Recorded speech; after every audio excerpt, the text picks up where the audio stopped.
हिंदवी स्वराज्याचे सरसंस्थापक छत्रपती शिवरायांना मानाचा मुजरा करतो. भारतीय राज्यघटनेचे शिल्पकार भारतरत्न डॉक्टर बाबासाहेब आंबेडकर यांना मानवंदना अर्पित करतो.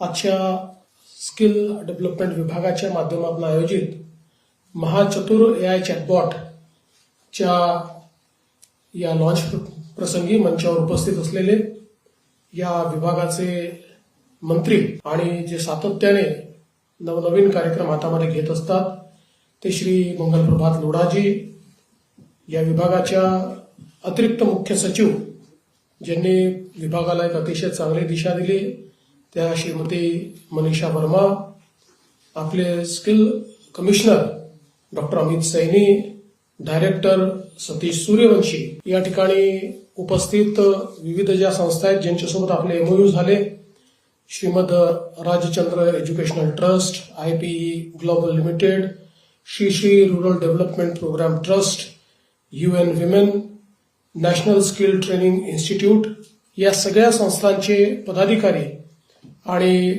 या ठिकाणी उपस्थित members of the diplomatic community, सगळे वरिष्ठ अधिकारी आणि उपस्थित भगिनी आणि बंधूंनो, आज अतिशय आनंदाची गोष्ट आहे की स्किल डेव्हलपमेंट जो आपला विभाग आहे, खरं म्हणजे त्याचं नाव skills employment entrepreneurship and innovation department आहे, पण for brief we call it skill development department.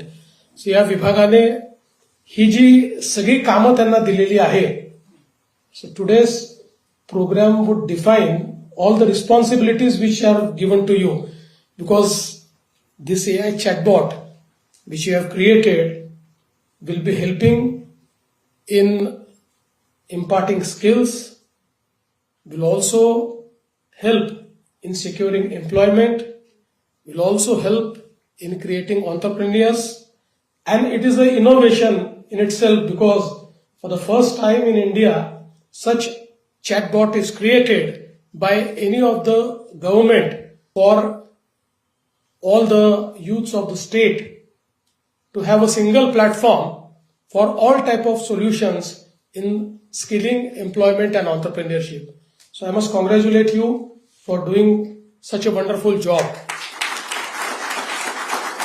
खरं तर आज आपल्या सर्वांना कल्पना आहे की आपला देश हा युवा लोकसंख्येने खूप परिपूर्ण अशा प्रकारचा देश आहे, ज्याला आपण एक डेमोग्राफिक ऍडव्हान्टेज म्हणतो. अशा पद्धतीनं आपल्या देशात 65% लोक हे 35 वर्षाच्या आतले आहेत आणि आपण जगाच्या पाठीवर ज्यावेळेस विविध देशांच्या विकासाची वाट बघतो किंवा त्यांची वाटचाल बघतो त्यावेळी आपल्या लक्षात येतं की ज्या ज्या देशाला आपल्या डेमोग्राफीला डेमोग्राफिक ऍडव्हान्टेजमध्ये कन्व्हर्ट करता आलं त्या सर्व अर्थव्यवस्था विकसित झाल्या.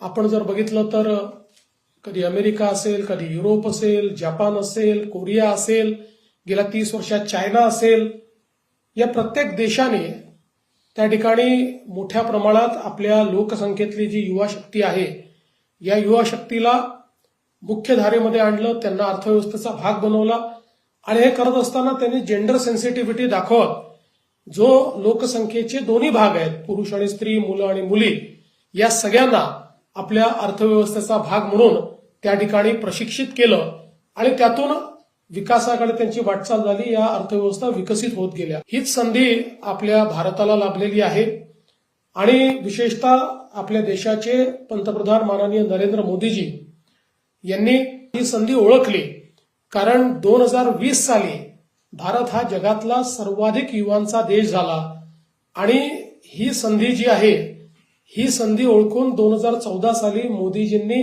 स्किल डेव्हलपमेंटचा विभाग स्थापित केला आणि देशामध्ये स्किलिंगचं एक आंदोलन, एक रिव्होल्युशन हे आपल्या देशामध्ये मोदीजींनी सुरू केलं आणि आज त्याचा परिणाम असा आहे की आपण पाहतोय की सुरुवातीच्या काळात अनेक अडचणी आपल्याला आल्या, पण आज स्किलिंग हा एक, मला असं वाटतं की सगळ्या सरकारांकरता एक अतिशय फोकसचा एरिया झालेला आहे. महाराष्ट्रातही आपण 2015 साली नवीन कौशल्य विकास विभाग हा तयार केला, स्किल डेव्हलपमेंट विभाग, आणि आज अतिशय चांगल्या पद्धतीनं तो विभाग या ठिकाणी काम करतोय. आणि मग या सगळ्या युवा शक्तीला एकीकडे ट्रेन करायचं आहे आणि त्यांना जी काही जॉब मार्केट आहे त्याच्याशी जोडायचं देखील आहे. त्यामुळे योग्य स्किल त्यांना मिळाले पाहिजे आणि योग्य प्लेसमेंट मिळाली पाहिजे. या दोन्ही गोष्टी महत्वाच्या आहेत. खरं म्हणजे आपण नेहमी बघतो की इंडस्ट्रीला जर आपण विचारलं की तुमची सगळ्यात मोठी समस्या काय आहे, तर इंडस्ट्री म्हणते आमची सगळ्यात मोठी समस्या आहे की आम्हाला प्रशिक्षित लोकच मिळत नाहीत. आणि जर तरुणांना विचारलं की तुमची सगळ्यात मोठी अडचण काय आहे, तर ते म्हणतात आम्ही शिकलोय पण आम्हाला जॉब मिळत नाही.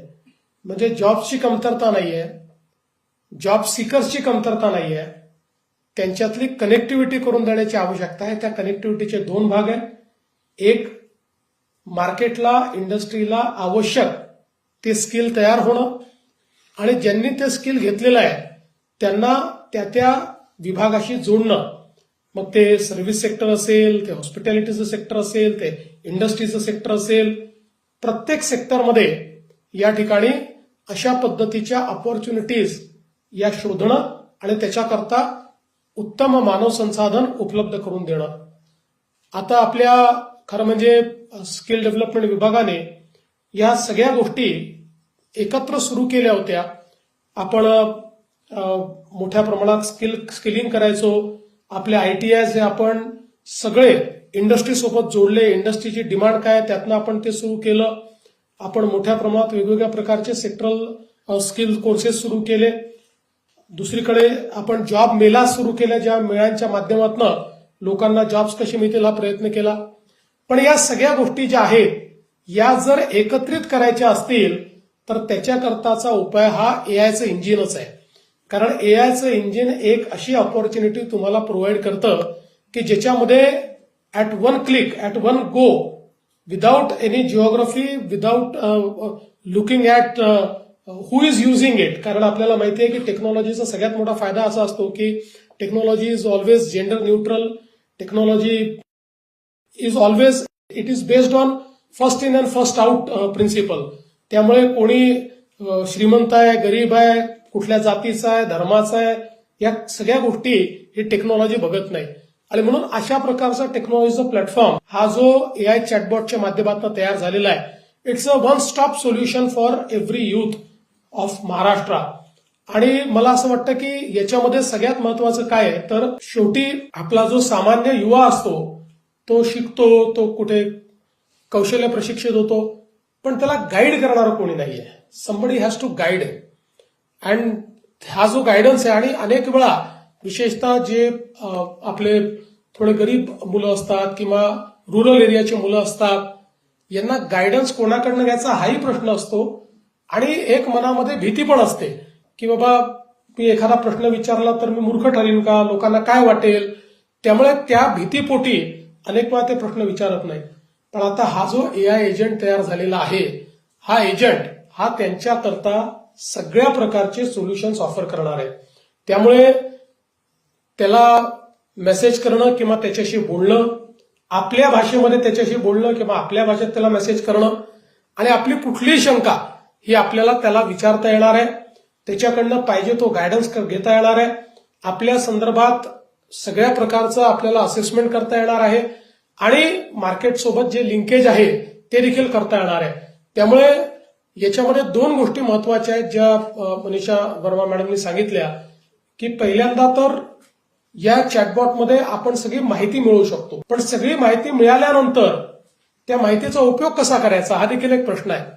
त्याच्याही करता हा चॅटबॉट महत्वाचा आहे, कारण याच्यावरनं तुम्ही अप्लाय पण करू शकता. सर्व प्रकारच्या ऍप्लिकेशन्स याच्यावरच तुम्ही अपलोड करू शकता किंवा याच्यावरूनच करू शकता. आणि तिसरं महत्वाचं काय आहे तर हा चॅटबॉट जो आहे हा व्हॉट्सअपच्या माध्यमातून त्या ठिकाणी ऑपरेट होतोय. त्यामुळे बेसिकली आज आपण जर बघितलं तर देशामध्ये किंवा राज्यामध्ये अगदी ग्रामीण भागामध्येही व्हॉट्सअपचं पेनिट्रेशन हे खूप मोठ्या प्रमाणात आहे किंवा लोकांना ती एक सवय झाली आहे व्हॉट्सअप वापरण्याची. त्यामुळे मला असं वाटतं की तीही एक सुलभता या माध्यमातून आपल्या सगळ्या लोकांना मिळणार आहे. अर्थात it can be hosted on any engine, म्हणजे हळूहळू करून जिथे पाहिजे तिथे ऍपच्या माध्यमातून कशात नाही. पण आज मला असं वाटतं पहिल्यांदा, कारण आपण मागच्याही काळामध्ये मेटासोबत ज्यावेळेस करार केला तर आपला प्रयत्न हाच होता की लोकांना सुलभतेनं व्हॉट्सअप जर वापरता येत असेल तर त्याच्यावरनं आपण सगळ्या प्रकारच्या सोयी द्याव्यात. पेमेंट गेटवेजही तिथेच तयार कराव्यात. जिथे पेमेंट करायचं आहे तेही व्हॉट्सअपच्या माध्यमातून व्हावं. अशा पद्धतीचं आपण त्या ठिकाणी काम सुरू केलेलं आहे.